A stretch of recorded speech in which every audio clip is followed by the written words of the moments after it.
Hello friends, welcome to my channel. కల్కి movie చూసాక ఆడియన్స్కి కల్కి పురాణం ప్రకారం అసలు కల్కి ఎవరనేది తెలుసుకోవాలన్న ఆసక్తి ఎక్కువైంది. కాబట్టి కల్కి ఎవరు అనే దానిపై ఒక చిన్న షార్ట్ స్టోరీ. మన పురాణాలు ఇతిహాసాలు ప్రకారం ఈ ప్రపంచం ప్రమాదంలో పడిన ప్రతిసారి ఒక అవతారం వచ్చి ప్రజలను కాపాడుతూ ఉంటుంది.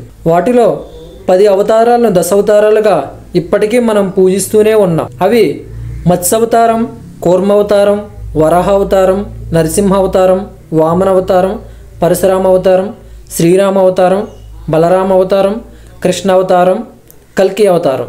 మొదటి 9 అవతారాలు ఇప్పటికే ముగిశాయి. ఇక రావాల్సిన చివరి అవతారం కల్కి అవతారం. అంటే శ్రీ మహావిష్ణువు 10వ అవతారమే ఈ కల్కి అవతారం అన్నమాట.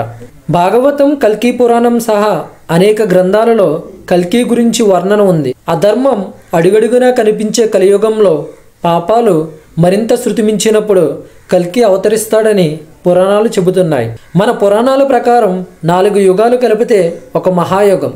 కృతయుగం, త్రేతాయుగం, ద్వాపరయుగం, కలియుగం. ఈ 4 యుగాలు కలిపితే ఒక మహాయుగం అన్నమాట. వీటిలో 3 యుగాలు ఇప్పటికే ముగిశాయి.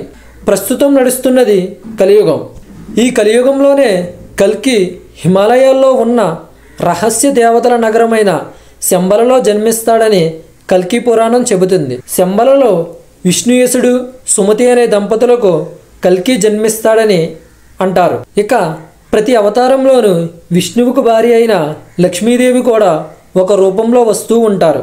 అలానే కల్కి పురాణం ప్రకారం సింహల దేశం అంటే ఇప్పటి శ్రీలంకలో బృహద్రథ వంశానికి చెందిన ఓ కుటుంబంలో పద్మ అనే పేరుతో లక్ష్మీదేవి అవతరిస్తుందని కల్కి పురాణంలో రాసింది.